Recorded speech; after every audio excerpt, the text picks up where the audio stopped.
Assalamualaikum warahmatullahi wabarakatuh. Bismillahirrahmanirrahim. Alhamdulillahi rabbil alamin. Wassalatu wassalamu ala ashrafil anbiya'i wal mursalin. Sayyidina Muhammadin wa ala alihi wa ashabihi wa man tabi'ahu ila yaumiddin. Amma ba'du.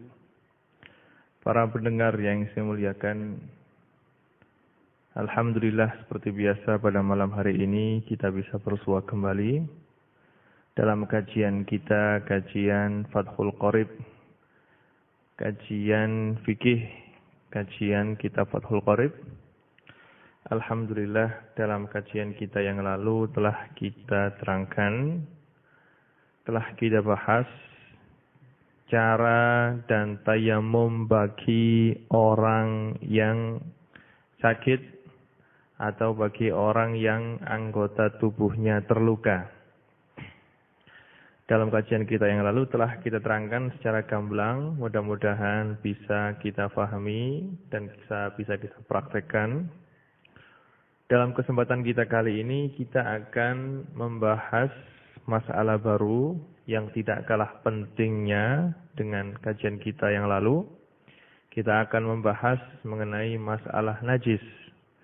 Masalah ini adalah masalah yang berhubungan dengan kehidupan kita sehari-hari. Maka saya mohon kepada para pendengar untuk memperhatikan dan mengikuti kajian ini dengan perhatian. Bismillahirrahmanirrahim.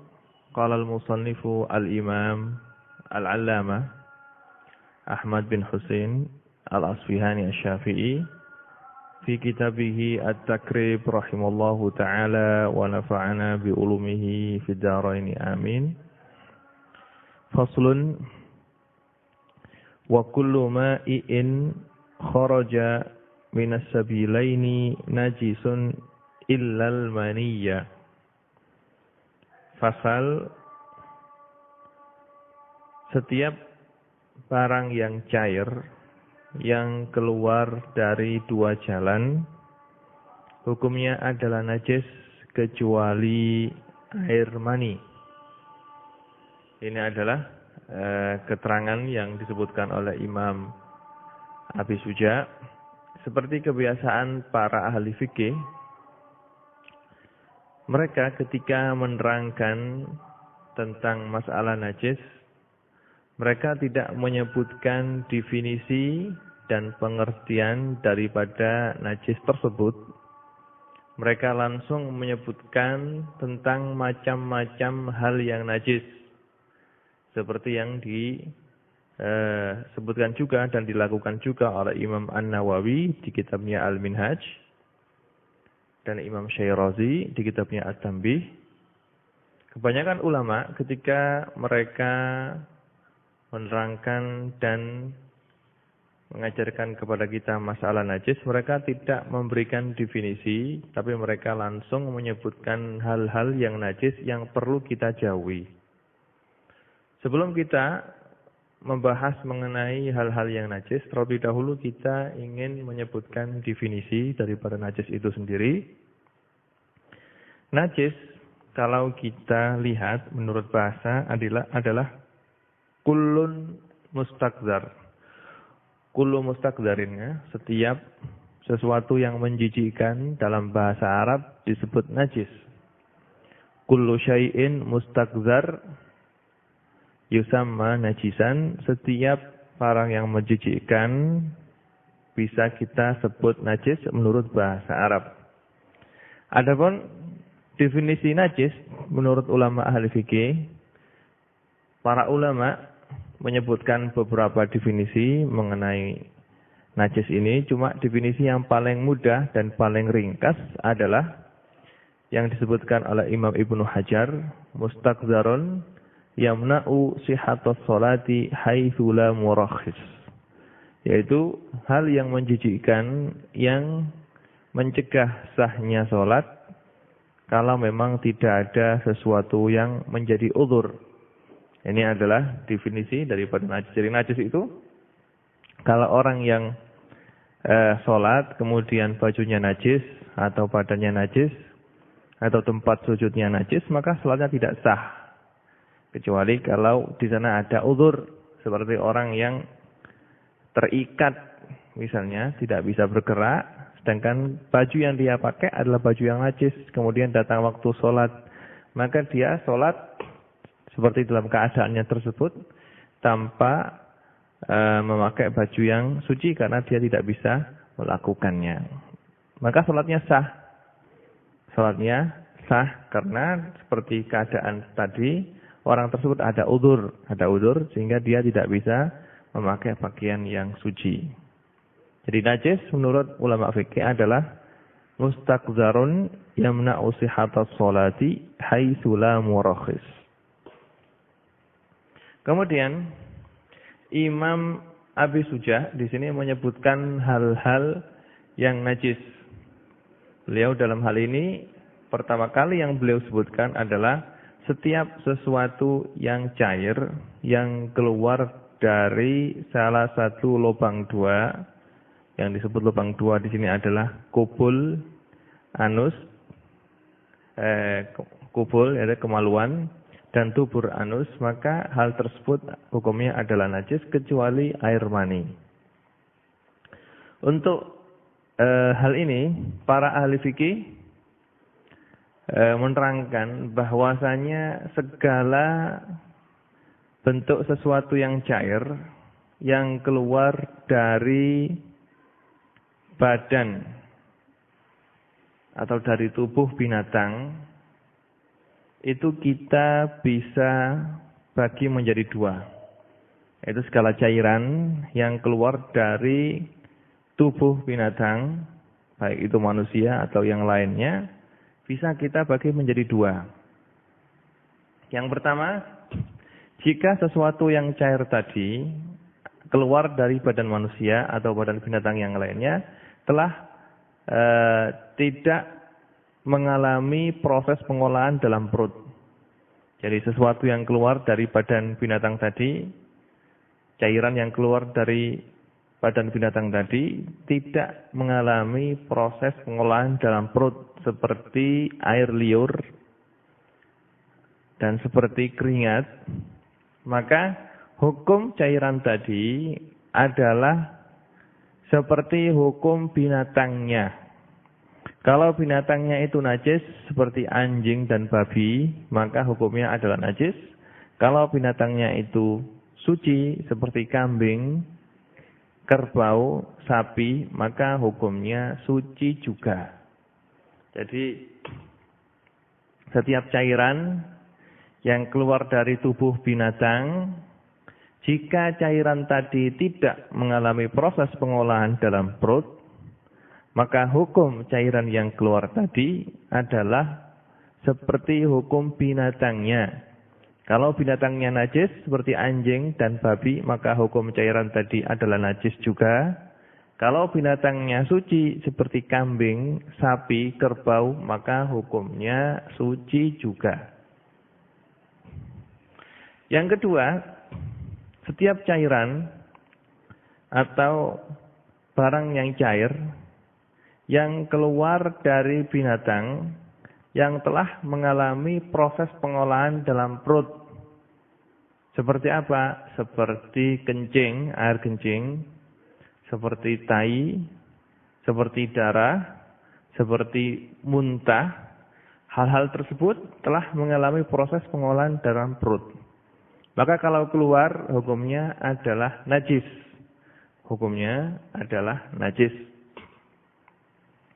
Di sana ada pendapat, ada qaul atau pendapat dalam mazhab Syafi'i, dan pendapat ini adalah pendapat yang diambil oleh Imam Istakhri dan Imam Ar-Rawiyani sahibul Bahr, mengatakan bahwasanya kencing dan tai dari binatang yang bisa dimakan dagingnya hukumnya adalah suci. Maka kencingnya kambing dan kencingnya sapi dan kencingnya kerbau dan kencingnya ayam dan kencingnya kuda berikut juga tai mereka semua hukumnya adalah suci menurut pendapatnya Imam Istokhri dan Imam Ar-Rawiyani sahibul Bahr. Dan pendapat ini juga pendapatnya Imam Malik dan sebuah riwayat dari Imam Ahmad. Juga pendapat ini adalah pendapatnya Imam Abu Hanifah. Pendapatnya jumhur ulama mengatakan bahwasanya kencing dan tai dari binatang yang boleh dimakan dagingnya hukumnya adalah suci. Maka berdasarkan mazhab ini, berdasarkan pendapat ini, tai boleh dijual, kotoran binatang ternak boleh dijual karena kotoran tersebut hukumnya adalah suci menurut pendapat jumhur ulama. Dan menurut pendapat yang ghairu mu'tamad, tidak mu'tamad dalam mazhab Syafi'i yang dikuatkan dan dipilih oleh Imam Istokhri juga Imam Ar-Rawiyani. Tapi pendapat yang mu'tamad atau pendapat yang kuat dalam mazhabnya Imam Syafi'i, setiap cairan sesuatu yang keluar dari badan manusia dan dari binatang yang lainnya, kalau sesuatu tersebut telah mengalami proses pengolahan dalam perut seperti kencing, kotoran, darah, muntah, hukumnya adalah najis. Ini adalah yang mu'tamad. Imam Abu Bakar Al-Khisni mengatakan bahwasanya untuk kotoran dan kencing dari binatang yang tidak bisa dimakan seperti singa, kera, gajah dan yang lainnya, dan kotoran manusia hukumnya adalah najis dengan ijma' ulama. Para ulama telah sepakat ijma' bahwasanya kencing dan kotoran yang keluar dari binatang yang tidak bisa dimakan dagingnya hukumnya adalah najis.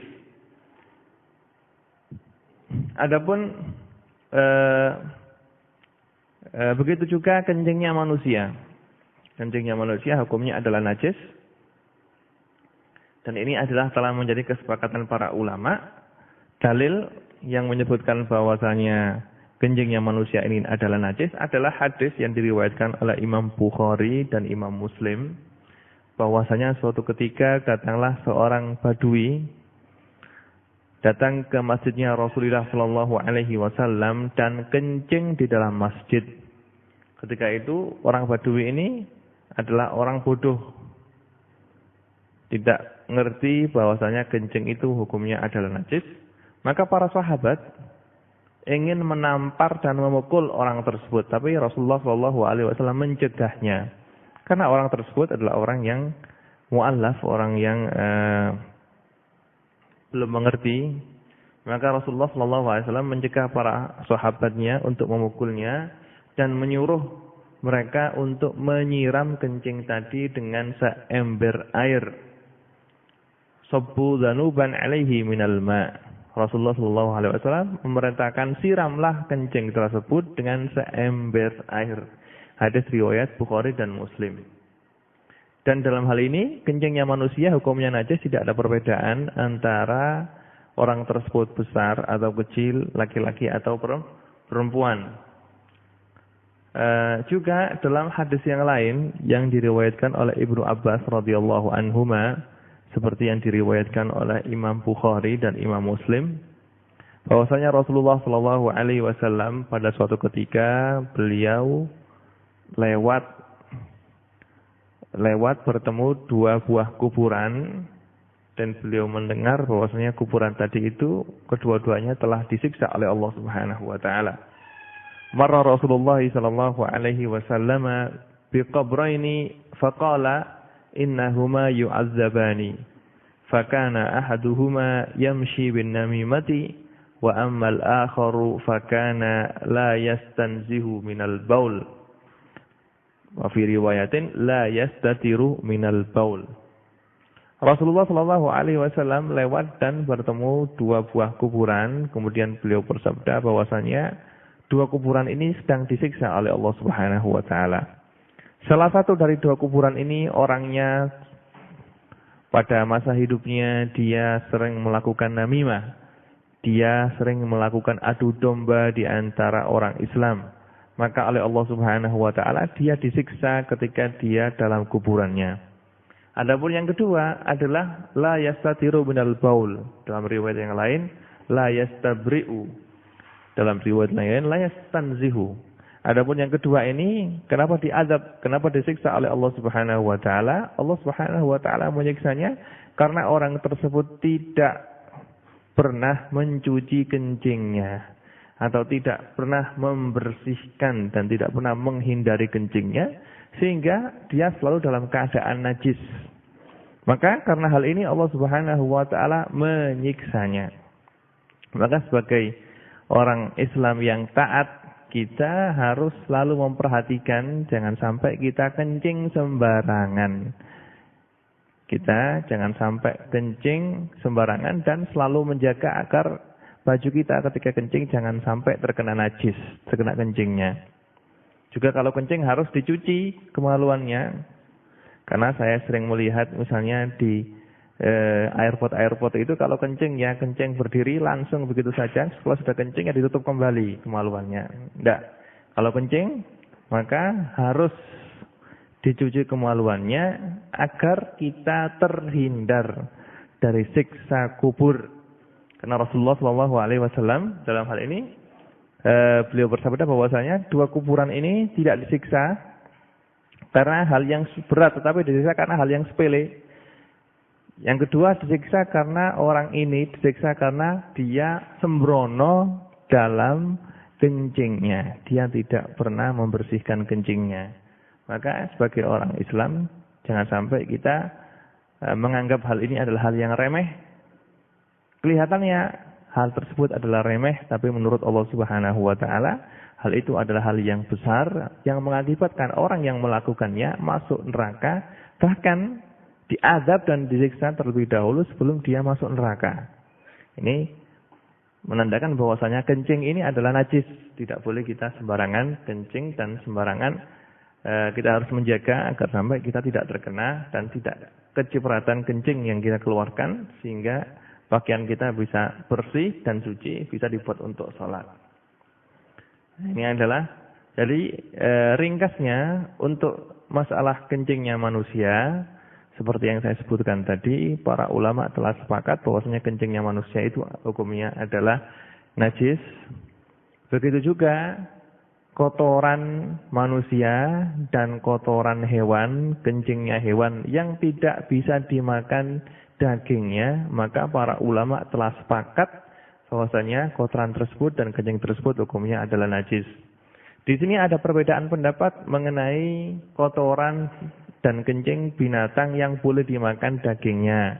Kalau menurut pendapatnya Imam Syafi'i dan ulama Syafi'iyah bahwasanya kotoran binatang yang bisa dimakan dagingnya dan kencingnya hukumnya adalah najis. Adapun jumhur ulama mengatakan kotoran binatang yang bisa dimakan dagingnya dan kencingnya hukumnya adalah suci. Juga para ulama jumhur mengatakan kalau kencingnya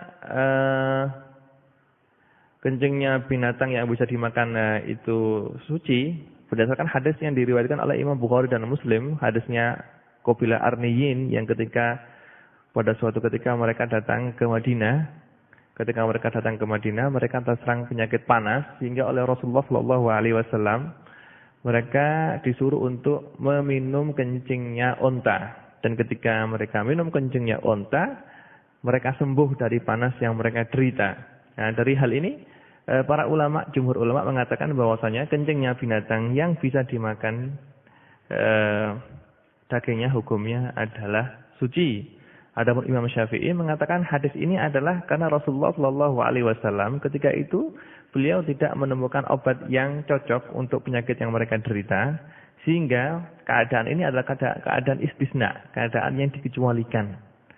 Jadi tidak bisa kita ambil sebagai dasar suatu hukum karena keadaan ini adalah keadaan mustasna. Dan ketika itu Rasulullah SAW menyuruh mereka untuk meminum kencingnya unta adalah sebagai obat, dan ini tidak menandakan bahwasanya kencing itu dalam dirinya sendiri adalah suci. Ya. Adapun kotoran manusia seperti yang saya terangkan tadi adalah najis, dan ini adalah telah menjadi kesepakatan, dan dalilnya adalah hadis yang diriwayatkan oleh Imam Ahmad dan Imam Daruqutni dan Al-Bazzar dari Ammar radhiyallahu anhu an Rasulullah sallallahu alaihi wasallam, ketika sahabat Ammar tanya kepada Rasulullah sallallahu alaihi wasallam mengenai baju dia yang terkena kencing, Rasulullah sallallahu alaihi wasallam bersabda, "Innama taghsilu thawbaka minal bauli wal ghaiti wal madyi wal qai'i." Kamu mencuci baju kamu jika baju tersebut terkena kencing dan terkena tai dan terkena madhi atau terkena muntahan. Terkena muntahan. Juga termasuk barang cair yang keluar dari salah satu jalan dua, kubul atau dubur adalah al-mazi. Mazi, yaitu mazi ini adalah air putih kental yang keluar ketika orang tersebut setelah kuat syahwatnya. Jadi kalau setelah datang syahwat gitu, kalau tidak terlampiaskan maka akan keluar air mazi. Air mazi ini hukumnya adalah najis.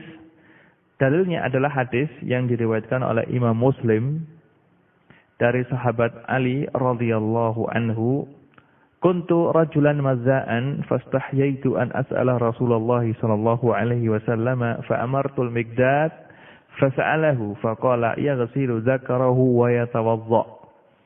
Imam Ali radhiyallahu anhu mengatakan bahwasanya saya adalah orang yang sering keluar air mazi, maka saya malu untuk bertanya kepada Rasulullah sallallahu alaihi wasallam dan saya menyuruh Miqdad untuk menanyakan hal tersebut. Maka bertanyalah Miqdad kepada Rasulullah sallallahu alaihi wasallam mengenai mazi.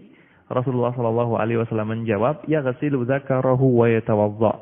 Orang yang keluar mazi maka hendaknya dia mencuci kemaluannya, membersihkan kemaluannya dari air mazi tersebut, kemudian wudu.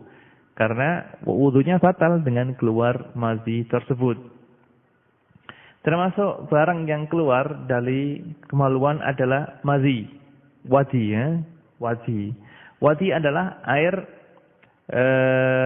putih yang warnanya keruh, yang kental.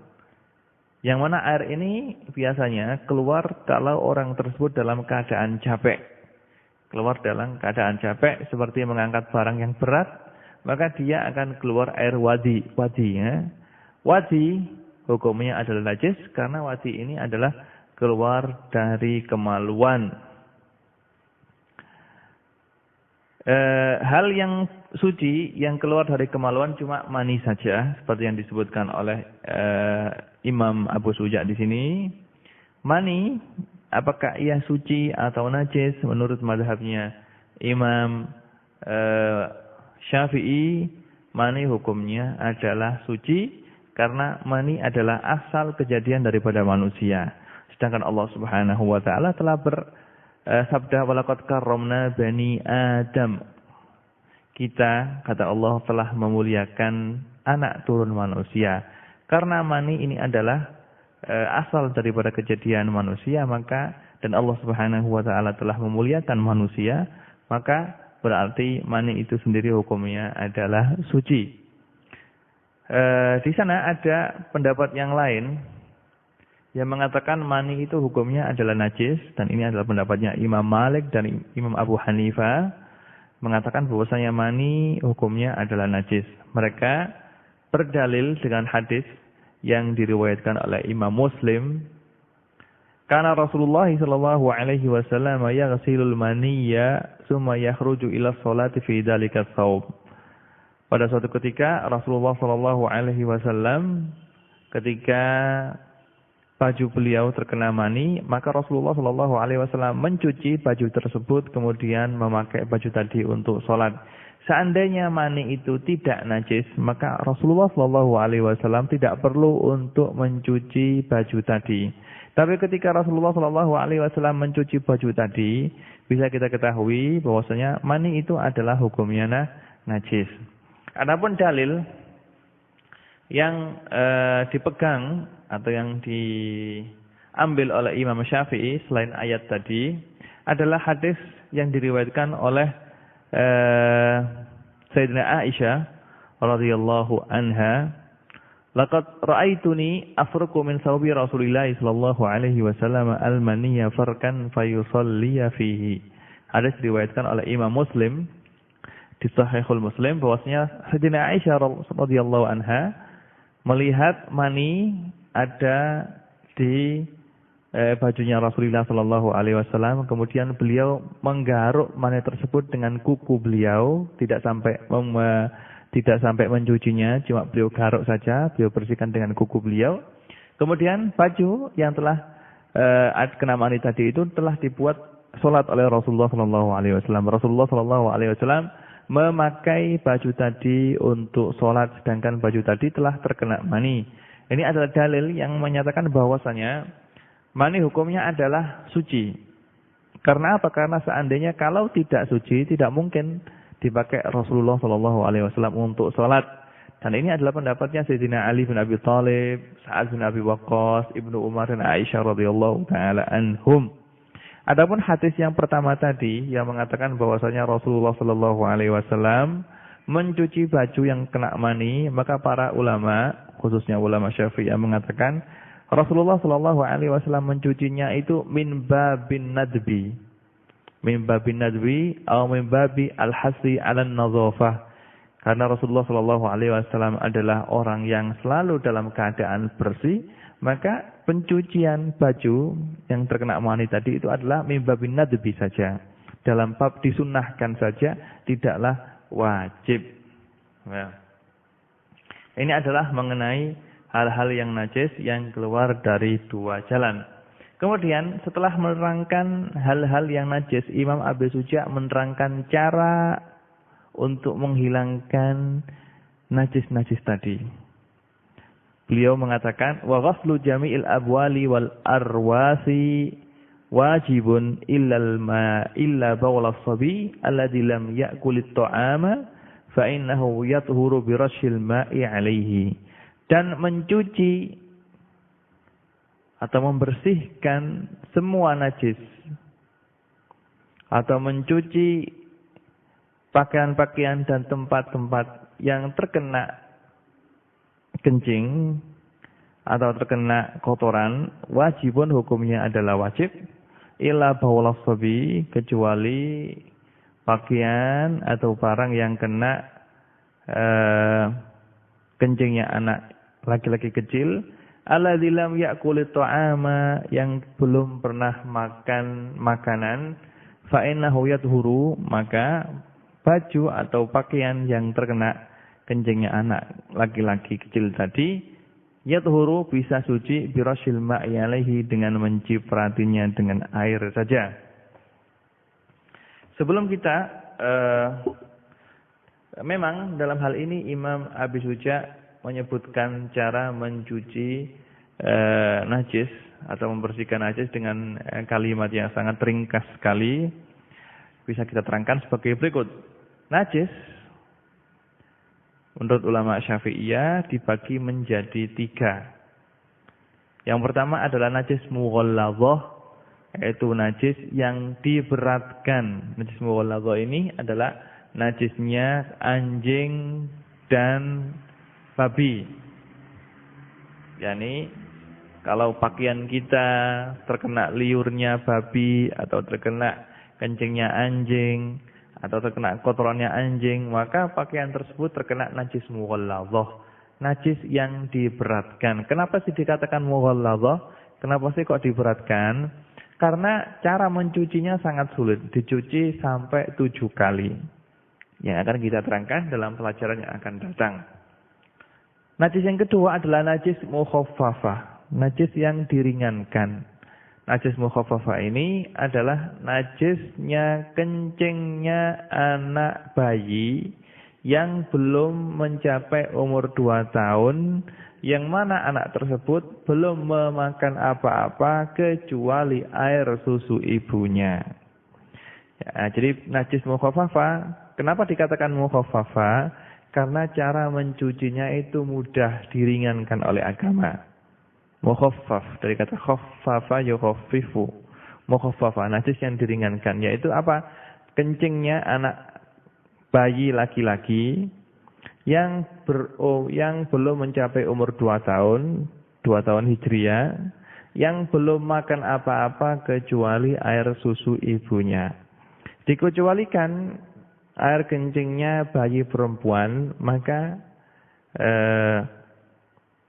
najisnya bukan najis mukhaffafah tapi najis mutawassithah. Begitu juga kalau bayi laki-laki tadi itu sudah melebihi 2 tahun umur Hijriah, maka air kencingnya bukan mukhaffafah lagi karena sudah besar.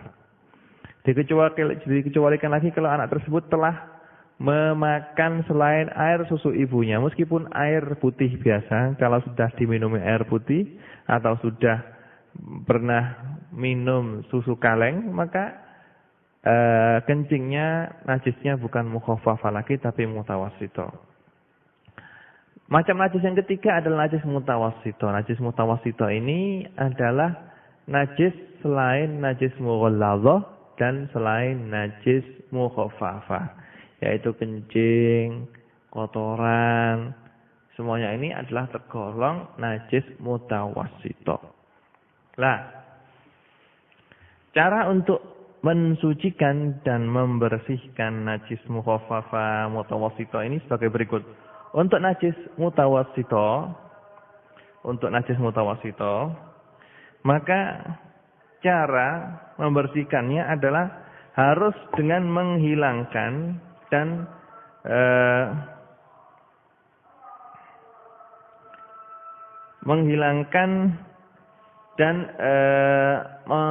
mencuci barang yang kena najis tersebut. Jadi kalau misalnya baju kita terkena kencing atau terkena kotoran tai misalnya, maka najis mutawassithah ini cara mensucikannya adalah dengan menghilangkan najis tadi. Berikut harus hilang juga sifat-sifat dari najis tadi. Ini adalah najis mutawassithah. Jadi ringkasnya, najis mutawassithah itu ulama Syafi'iyah, najis mutawassithah mereka bagi menjadi 2, najis mutawassithah ainiyah dan najis mutawassithah hukmiyah. Najis mutawassithah ainiyah itu adalah najisnya masih ada, barang najisnya itu masih kelihatan. Jadi untuk mensucikan, cara mensucikan najis mutawassithah ainiyah ini, maka dicuci sampai bersih, hilang najisnya, berikut juga hilang sifat-sifatnya, tidak ada baunya, tidak ada warnanya, dan tidak ada rasanya. Harus dihilangkan meskipun dengan pakai sabun. Kalau memang tidak hilang kecuali dengan pakai sabun, maka harus dihilangkan dengan memakai sabun. Lah jika telah dicuci sampai bersih, sampai hilang najisnya, cuma di sana masih tinggal warna najis saja. Misalnya kalau pakaian terkena tai ayam misalnya, tai ayam yang coklat itu yang sulit untuk dihilangkan misalnya, setelah dicuci dengan sabun dan hilang tainya, tinggal warnanya saja atau tinggal baunya saja. Kalau masih ketika dicuci pakai sabun terus baunya belum hilang atau warnanya belum hilang, terus dikucek, sudah dikucek dengan sangat, dicampur dengan sabun juga masih belum hilang, maka bisa kita katakan najis ini atau pencucian ini telah balagha haddut ta'assur, telah sampai pada batas yang sulit untuk dihilangkan. Nah kalau sudah sampai kepada batas ta'assur, lah maka baju yang terkena tai tadi dihukumi suci. Seandainya pada lain kesempatan bisa untuk menghilangkan warna atau bau tadi, maka sudah tidak dituntut lagi untuk menghilangkannya. Jadi kalau misalnya baju terkena tai ayam misalnya, maka kita harus menghilangkan tai ayam tersebut Terus kita cuci baju tadi dengan memakai sabun misalnya. Loh kok masih tertinggal bau atau warnanya najis. Kalau sudah kita usahakan kita kucek dengan sangat dengan memakai sabun terus kok tidak hilang juga. Maka bisa kita katakan pencucian yang telah kita lakukan telah sampai pada batas ta'asur. Sulit untuk dilakukan. Nah kalau sudah sampai pada batas ta'asur, maka baju yang terkena najis tadi sudah dihukumi suci. Boleh kita pakai untuk sholat dan sholatnya sah. Dan jika pada kesempatan yang akan datang kita bisa menghilangkannya, maka kita tidak dituntut untuk menghilangkannya. Tapi kalau misalnya telah dicuci, dibersihkan najisnya, terus kok tersisa rasa daripada najis tadi, atau masih membekas bau dan warna di satu tempat dari pakaian tadi, nah maka harus dihilangkan. Harus dihilangkan dengan pertolongan atau dengan memakai sabun dan yang lainnya. Kalau sudah kita kucek kok tidak bisa hilang, sampai tidak bisa hilang misalnya kecuali dengan memotong bagian yang terkena najis tadi, maka dalam hal ini sudah kita katakan pencucian yang kita lakukan telah sampai pada batas ta'adzur. Maksudnya ta'adzur adalah bekas daripada najis yang tertinggal, yaitu rasa atau warna dan bau di satu tempat, itu tidak akan bisa hilang kecuali dengan memotong atau menggunting baju tadi. Kalau sudah demikian, maka bekas najis yang ada dihukumi ma'fu. Dihukumi ma'fu, boleh kita pakai untuk sholat. Tetapi kalau misalnya pada masa yang akan datang di sana bisa untuk menghilangkannya, maka wajib untuk dihilangkan kalau mau kita pakai untuk sholat baju tersebut. Ini adalah masalah cara untuk menghilangkan najis mutawassito ainiyah. Lah kalau najisnya adalah mutawassito hukumiyah, yang dimaksud dengan mutawassito hukumiyah ini adalah najis mutawassito yang sudah tidak ada barangnya lagi. Misalnya lantai yang terkena tai ayam. Tainya sudah tidak ada dan sifat-sifat najis tidak ada. Tidak ada baunya, tidak ada warnanya dan tidak ada rasanya. Misalnya lantai rumah kita, beranda rumah kita kena tai ayam.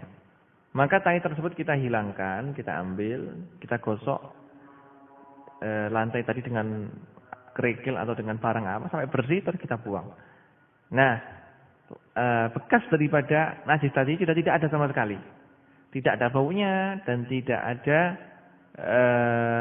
warnanya dan tidak ada rasanya. Maka najis lantai yang terkena tai tadi masih dihukumi najis, tapi najisnya ada najis hukmiyah. Nah, kalau najisnya hukmiyah, cara menghilangkannya adalah cukup kita siram sekali sudah bersih. Tidak ada najis lagi. Maka perlu diperhatikan untuk ibu-ibu atau untuk para pendengar yang ingin membersihkan lantainya yang terkena najis misalnya, baik itu kencingnya anaknya atau terkena tai ayam atau yang lainnya, maka cara yang mudah untuk membersihkannya adalah dengan menjadikan najis yang ada, kita jadikan najis hukumiyah terlebih dahulu. Bagaimana caranya? Kita hilangkan najisnya, tainya itu kita hilangkan sampai bersih. Terus kita ambil tisu misalnya, kita gosok dengan tisu sampai tidak ada bekasnya, tidak ada baunya, terus juga tidak ada warnanya. Kalau sudah gitu dan sudah kering, baru kita siram dengan air 1 gayung, 1 gelas sudah cukup. Dan jadi suci Pak tempat lantai tadi. Tapi kalau misalnya lantai tadi itu terkena kencingnya anaknya kencing di lantai, langsung dia siram dengan seember air, maka semua lantai rumah menjadi najis hukumnya. Karena ketika kencing tersebut masih ada, kalau kita siram dengan air maka akan melebar. Air tersebut juga akan najis juga dan akan menajiskan semua lantai rumah. Tapi kalau anaknya kencing, maka gimana caranya? Maka kita ambil lap, kencing tersebut kita lap semuanya. Terus kita biarkan kering terus kita usap atau kita gosok dengan tisu sebentar, sehingga hilanglah bau dan warna daripada kencing tersebut. Kalau begitu kita biarkan sampai kencing tadi mengering. Kalau sudah kering, hilang baunya, hilang warnanya, baru kita siram dengan seember air, baru airnya kita buang. Maka dengan cara ini bersihlah lantai rumah dari najis muhtawasito. Untuk najis mukhaffafa, maka cara menghilangkannya sebagaimana yang disebutkan oleh Imam Abi Suja di sini adalah yadhuru bi rasyil ma'i alaihi. Akan menjadi suci dengan sekedar menciprati tempat najis tadi itu dengan air. Dalilnya adalah hadis yang diriwayatkan oleh Imam Bukhari dan Imam Muslim dari sahabiyah Ummu Qais binti Mihsan radhiyallahu anha, annaha atat bi ibnin laha saghirin lam ya'kul at-ta'ama ila Rasulillah sallallahu alaihi wasallam fabala ala thawbihi fada'a bima'in fanadhahahu wa lam yaghsilhu. Imam Bukhari dan Imam Muslim meriwayatkan hadis dari Ummu Qais binti Mihsan, seorang sahabiyah radhiyallahu anha, bahwasanya pada suatu ketika dia membawa putranya ke Rasulullah sallallahu alaihi wasallam. Ketika putra tersebut dibawa ke Rasulullah, Rasulullah sangat senang. Maka anaknya Ummu Qais tadi sama Rasulullah digendong, diletakkan di pangkuan beliau. Ketika diletakkan di pangkuan, kencinglah anak tadi. Maka Rasulullah sallallahu alaihi wasallam ketika itu cuma menyuruh untuk mengambilkan sedikit air, kemudian beliau mengambil air dengan tangan beliau ciprati pangkuan beliau yang kena air dengan kena kencing tadi, beliau ciprati dengan air. Terus begitu saja, beliau tidak mencuci pakaian yang terkena kencing tadi. Ini menandakan bahwasanya untuk najis kencingnya anak laki-laki yang belum makan apa-apa kecuali air susu ibunya, seperti dalam hadis ini, yang belum berumur, yang umurnya di bawah 2 tahun, maka cukup kita menciprati tempat najis tadi dengan air, dengan merata, seperti yang dilakukan oleh Rasulullah sallallahu alaihi wasallam. Juga dalam hadis ini bisa kita ambil sebuah faedah atau sebuah faedah. Rasulullah sallallahu alaihi wasallam, meskipun beliau adalah seorang nabi yang pangkatnya dan kedudukannya sangat besar sekali di sisi Allah Subhanahu wa taala, yang mana para sahabatnya adalah sangat memuliakannya dan haibah serta keagungan beliau sangat besar, tapi dengan pangkat yang sebegitu besarnya, Rasulullah sallallahu alaihi wasallam masih senang untuk main dan menggendong anak kecil. Beliau masih senang menggendong anak kecil. Sebagian orang mentang-mentang dia menjadi orang kaya atau mentang-mentang dia menjadi pejabat, maka dia kalau ada anak kecil enggan, misalnya. Mentang-mentang dia juga jadi ustadz misalnya, kalau dikasih anak kecil sama istrinya tidak mau. Nah, itu juga bukanlah akhlak yang mulia. Rasulullah sallallahu alaihi wasallam bahkan sering main dengan anak kecil, juga sering senang untuk menggendong anak kecil. Juga dari hadis ini bisa kita simpulkan bahwa sahabat itu senang untuk membawa anak mereka kepada Rasulullah sallallahu alaihi wasallam. Jadi Ummu Qais ini senang untuk membawa anaknya kepada Rasulullah agar anaknya dapat berkah dari Rasulullah sallallahu alaihi wasallam, dapat doa dari Rasulullah sallallahu alaihi wasallam. Bahkan para sahabat sendiri, kalau mereka dikaruniai oleh Allah Subhanahu wa taala anak gitu, pertama kali yang mereka lakukan adalah membawa anak tersebut kepada Rasulullah sallallahu alaihi wasallam, seperti yang diceritakan oleh sahabat Anas radhiyallahu anhu ketika lahir adiknya yang namanya Abdullah ya bin Talha, langsung sama ibunya Ummu Sulaim dibawa ke Rasulullah sallallahu alaihi wasallam, kemudian ditahnik sama Rasulullah, dikasih nama dan didoakan. Itu adalah apa yang telah dilakukan dan oleh para sahabatnya Rasulullah sallallahu alaihi wasallam, maka kita bisa mengikuti jejak yang telah mereka lakukan. Kalau kita punya anak lahir misalnya, maka pertama kali yang kita lakukan adalah membawa anak tersebut kepada seorang yang soleh, seorang wali, supaya didoakan dan ditahnik supaya dapat berkah dari doa orang soleh tersebut. Seperti yang dilakukan oleh para sahabat ketika mereka mendapatkan anak, langsung dibawa kepada Rasulullah sallallahu alaihi wasallam. Ala kulli halin, cara mensucikan daripada najis mukhafafah ini adalah dengan menciprati tempat najis tersebut dengan air, tapi disyaratkan diciprati harus merata. Air tersebut harus mengenai semua tempat yang terkena kencing. Harus merata dan tidak perlu untuk dicuci. Juga sebagian ulama Syafi'iyah seperti Imam Ramli dan Imam Al-Bajuri, juga Al-Bujairimi mengatakan bahwasanya di samping harus menciprati dengan air menyeluruh ke semua tempat yang terkena kencing, juga disyaratkan harus hilang bau dari kencing tersebut dan warna dari kencing tersebut harus hilang. Ini adalah yang dikatakan oleh ulama mutaakhirin seperti Bujairimi, Syekhul Islam Zakaria, Khatib Syirfini di Syarah Tanbih dan yang lainnya.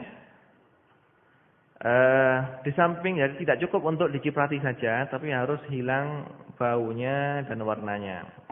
Tapi di sebagian ulama yang lain seperti Az-Zarkasi mengatakan cukup diciprati saja. Ini adalah yang dikuatkan oleh Imam Al-Bulqini, Syekhul Islam Bulqini. Yang penting diciprati saja, tidak disyaratkan harus hilang warnanya atau baunya, seperti zahir daripada hadis yang diriwayatkan dari Rasulullah sallallahu alaihi wasallam, dan ini adalah yang dikuatkan oleh Ibnu Hajar dalam kitabnya Fathul Jawad. Para hadirin para pendengar yang saya muliakan, dengan selesainya keterangan kita mengenai cara mencuci najis mukhaffafah, maka selesailah pula kajian kita untuk malam hari ini. Insyaallah pada pengajian kita yang akan datang kita akan menerangkan mengenai cara mencuci najis mughalladzah. Insyaallah mudah-mudahan apa yang telah kita kaji ada manfaatnya dan selalu mendapatkan ridha dan taufik dari Allah Subhanahu wa taala. Nasallahu subhanahu wa taala an yaj'ala ilmana ilman nafi'a wa yaj'ala ilmana hujjatan lana la hujjatan alaina, wa sallallahu ala sayyidina Muhammadin wa ala alihi wa sahbihi wa sallam. Subhana rabbika rabbil izzati amma yasifun wa salamun alal mursalin walhamdulillahi rabbil alamin. Wassalamualaikum warahmatullahi wabarakatuh.